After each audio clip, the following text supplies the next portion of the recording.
जय श्री कृष्णा महाराज। आप सभी को कार्तिक शुक्ल देवउठनी एकादशी की हार्दिक शुभकामनाएं।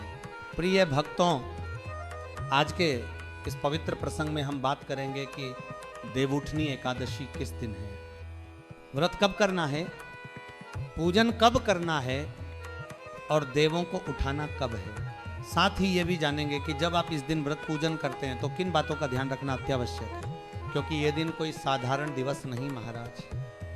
ये तो वह पावन क्षण है जब स्वयं भगवान श्री हरि विष्णु योग निद्रा से जागते हैं। ये देव जागरण का पर्व है और इसी के साथ चातुर्मास का भी समापन होता है। अब प्रश्न ये उठता है, क्या चातुर्मास की समाप्ति एकादशी को ही होगी या पूर्णिमा तक आपको अपने नियम निभाने होंगे? यही सब रहस्य आज हम विस्तार से जानेंगे। महाराज, इस वर्ष विशेष संयोग बन रहा है क्योंकि इस बार व्रत का दिन अलग है और देव उठाने का दिन अलग। ऐसे में सही जानकारी का प्रसार आवश्यक है, इसलिए वीडियो यदि आपको थोड़ा भी अच्छा लगे तो एक बार जय श्री हरि लिखकर आशीर्वाद अवश्य दें और इस पावन ज्ञान को अधिक से अधिक लोगों तक पहुंचाएं, क्योंकि ये वही दिवस है जो घर घर में सौभाग्य की किरण जगाता है। भक्तों, ये जो देवउठनी एकादशी है इसे देवोत्थान एकादशी या देव प्रबोधिनी एकादशी भी कहा जाता है। कार्तिक मास के शुक्ल पक्ष की यह एकादशी 24 एकादशियों में अंतिम मानी गई है। इसके बाद पुनः एकादशी का क्रम उत्पन्ना एकादशी से आरंभ होता है और जिस वर्ष अधिक मास आता है उस वर्ष यह संख्या बढ़कर 26 तक हो जाती है।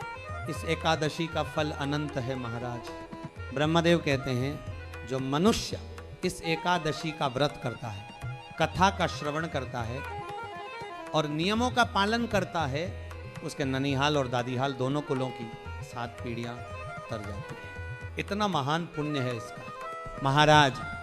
केवल इस कथा का श्रवण करने मात्र से 1000 गोदान का फल मिलता है। एक कर्म 1000 गुना फलदायी होता है। प्रातः स्नान, कमल पुष्प अर्पण, गुलाब चढ़ाना, केतकी, दूर्वा, पंचामृत अभिषेक, हर एक कर्म अनगिनत पुण्य देता है। और यदि भगवान को तुलसी अर्पित कर दी, दीपदान किया या तुलसी युक्त जल से स्नान कराया तो उसके पुण्य की तुलना किसी से नहीं की जा सकती महाराज। ये वह दिवस है जब स्वयं श्री हरि विष्णु योग निद्रा से जागृत होते हैं। यही कारण है कि इस एकादशी से भीष्म पंचक की शुरुआत होती है। भीष्म पंचक के अंतिम 5 दिन जो कार्तिक मास के समापन तक चलते हैं वे महान नियमों के लिए माने जाते हैं। जो भक्त इस एकादशी के दिन नियम धारण करता है वह इस भवसागर से पार चला जाता है महाराज। जो इस दिन रात्रि में जागरण करता है उसकी 1000 पीढ़ियां स्वर्ग में जाती है। जो उसके पितर नरक में रहते हैं उन्हें भी मुक्ति मिल जाती है। ऐसा है इस रात्रि जागरण का अद्भुत फल। अब प्रश्न आता है कि व्रत कैसे करना है, पूजन कैसे करना है और कौन से नियमों का पालन करना है। तो ध्यान दीजिए महाराज, एकादशी के व्रत के नियम दशमी तिथि से ही आरंभ होते हैं। दशमी के दिन से ही आपको शुद्धता और सात्विकता अपनानी है। तानसे के पात्र का प्रयोग नहीं करना है। मसूर दाल, मूली, बैंगन, शहद इन सबका त्याग करना है। जो मांस मदिरा सेवन करते हैं उन्हें दशमी से ही ये सब छोड़ देना चाहिए महाराज। दशमी की रात को ही बाल धो लें, क्योंकि एकादशी के दिन बहुत से प्रांतों में बाल धोने की मनाही होती है। स्त्रियां और पुरुष सभी ब्रह्मचर्य का पालन आरंभ कर दें और रात को केवल एक बार शुद्ध सात्विक भोजन करें।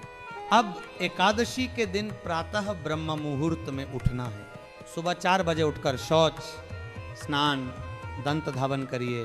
दंत धावन में भी सावधानी रखिए महाराज। टूथपेस्ट या मंजन में नमक या रासायनिक पदार्थ नहीं होना चाहिए।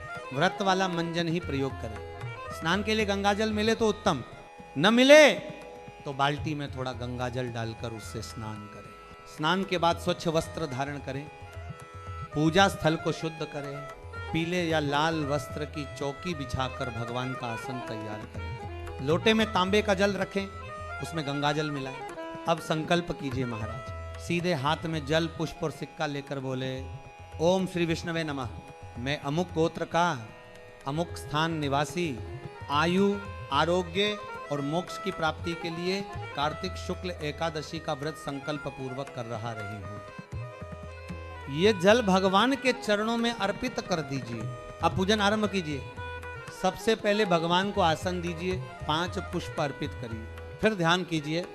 शुक्लांबरधरम विष्णु शशिवर्णम चतुर्भुजम प्रसन्न वदनम ध्यायेत सर्वविघ्नोपशांतये शेषाई पद्मनाभ लक्ष्मीकांत श्रीहरि को प्रणाम करिए। विष्णु भगवान की जय। बोलिए महाराज। अब पंचोपचार पूजन कीजिए।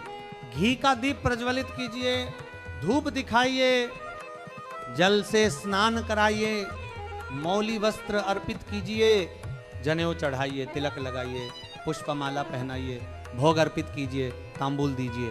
तांबूल के लिए पान के पत्ते पर 2 लौंग, 2 इलायची, 1 सुपारी रखिए और अर्पित कीजिए। फिर हाथ जोड़कर भगवान से प्रार्थना करें, हे नारायण, यह पूजन मैंने आपके प्रति समर्पित किया है, इसे स्वीकार करें।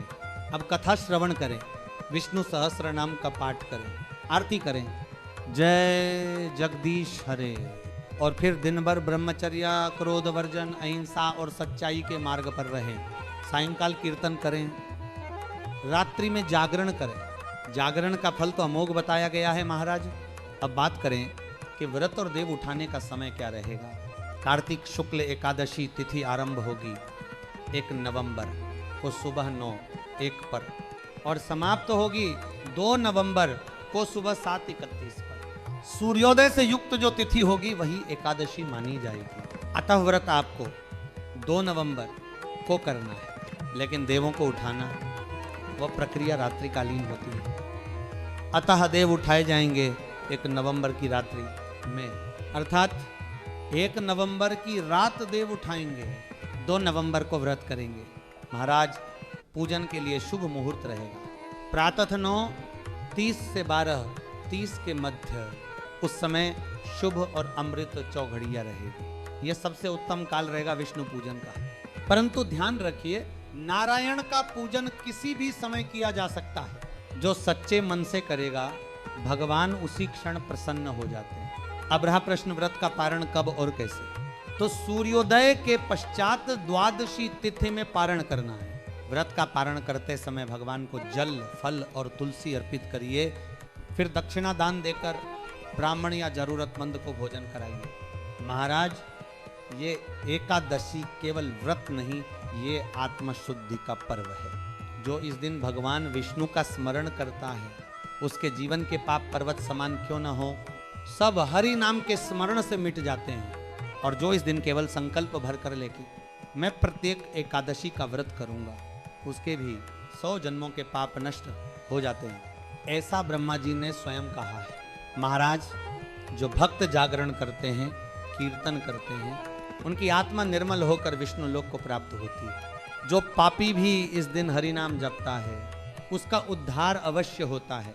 इसीलिए हे भक्तों, इस देवोत्थान एकादशी पर जागिए, भगवान श्री हरि को उठाइए, तुलसी माता का विवाह कराइए, दीपदान कीजिए, दान दीजिए और पूरे दिन भगवान के चरणों में मन को स्थिर रखिए। याद रखिए महाराज, यह वही दिन है जब ब्रह्मांड का पालनहार जगत के कल्याण के लिए उठ खड़ा होता है। जिसने इस दिन भगवान को प्रसन्न किया उसके जीवन में कभी दरिद्रता नहीं टिकती।